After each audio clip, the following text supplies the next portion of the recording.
आज हम जानेंगे एक ऐसे महान पुरुष के बारे में जिन्होंने पूरी दुनिया को भारत की संस्कृति और ज्ञान का पाठ पढ़ाया। जी हाँ, बिल्कुल सही समझे, मैं बात कर रहा हूँ स्वामी विवेकानंद जी की। उनके जीवन की जितनी भी घटनाओं के बारे में आप पढ़ लो कम है, और साथ ही उनके जीवन से जुड़े किस्से बार बार पढ़ना और सुनना अच्छा लगता है। उनके बारे में बात करते समय शायद कोई भी बोर नहीं हो सकता। आई होप आप भी बोर नहीं होंगे, ये वीडियो पूरा देखेंगे। हो सकता है ये कुछ बातें शायद आप पहले से ही जानते हो। एक बार स्वामी विवेकानंद विदेश गए, जहां उनके स्वागत के लिए कई लोग आए हुए थे। उन लोगों ने स्वामी विवेकानंद की तरफ अपना हाथ बढ़ाया, हाथ मिलाने के लिए, और इंग्लिश में हेलो कहा, जिसके जवाब में स्वामी जी ने दोनों हाथ जोड़कर नमस्ते कहा।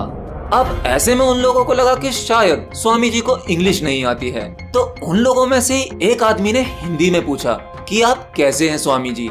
अब स्वामी जी बोले, I am fine and thank you. अब सब लोगों को बड़ा ही आश्चर्य हुआ।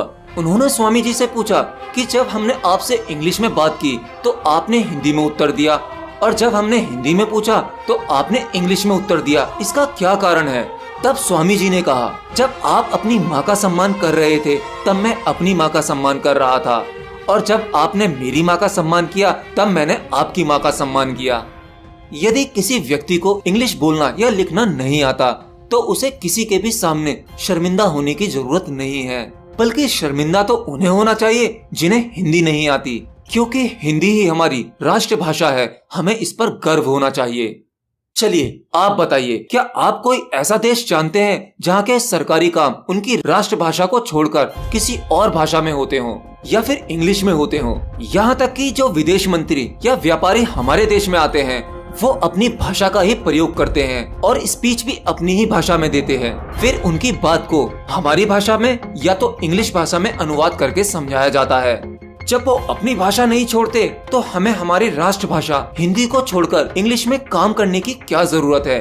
एक दूसरी घटना, एक बार जब स्वामी विवेकानंद जी विदेश गए तो उनका भगवा वस्त्र और पगड़ी देखकर लोगों ने पूछा, आपका बाकी सामान कहाँ है? स्वामी जी बोले, बस यही सामान है। तो कुछ लोगों ने व्यंग किया, उनका मजाक उड़ाया, अरे ये कैसी संस्कृति है आपकी, तन पर केवल एक भगवा चादर लपेट रखी है, कोट पतलून जैसा कुछ भी नहीं पहना हुआ है। इस पर स्वामी विवेकानंद जी मुस्कुराए और बोले, हमारी संस्कृति आपकी संस्कृति से भिन्न है।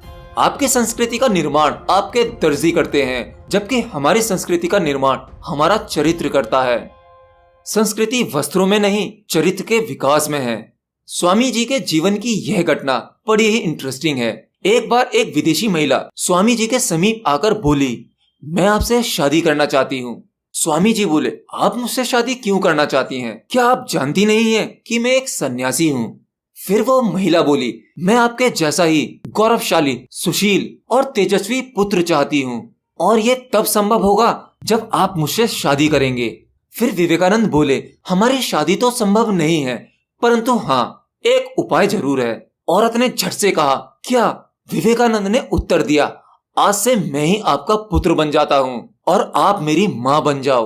आपको मेरे रूप में मेरे ही जैसा एक बेटा मिल जाएगा। फिर वह औरत तुरंत विवेकानंद जी के चरणों में गिर गई और बोली, आप साक्षात ईश्वर के रूप हैं। इसे कहते हैं पुरुषास्त्र। जाते जाते एक घटना की बात और करता हूँ। एक बार स्वामी विवेकानंद जी अमेरिका में एक सम्मेलन में भाग ले रहे थे। सम्मेलन के बाद कुछ पत्रकारों ने उनसे भारत की नदियों के बारे में एक प्रश्न पूछा। पत्रकार ने पूछा, स्वामी जी आपके देश में किस नदी का जल सबसे अच्छा है? स्वामी जी का उत्तर था, यमुना का जल सभी नदियों के जल से अच्छा है।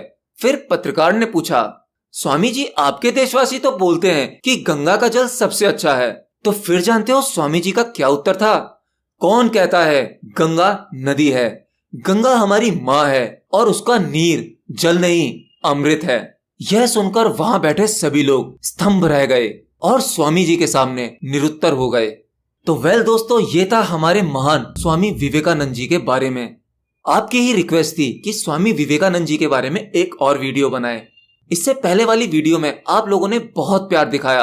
आप लोगों से पता चलता है कि आप लोग स्वामी विवेकानंद जी को कितना पसंद करते हो और कितना सम्मान करते हो।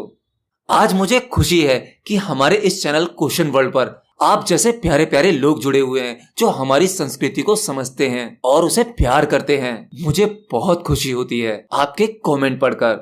तो आज के लिए इतना ही। मिलते हैं किसी नई जानकारी के साथ अगली वीडियो में। तब तक के लिए बाय बाय।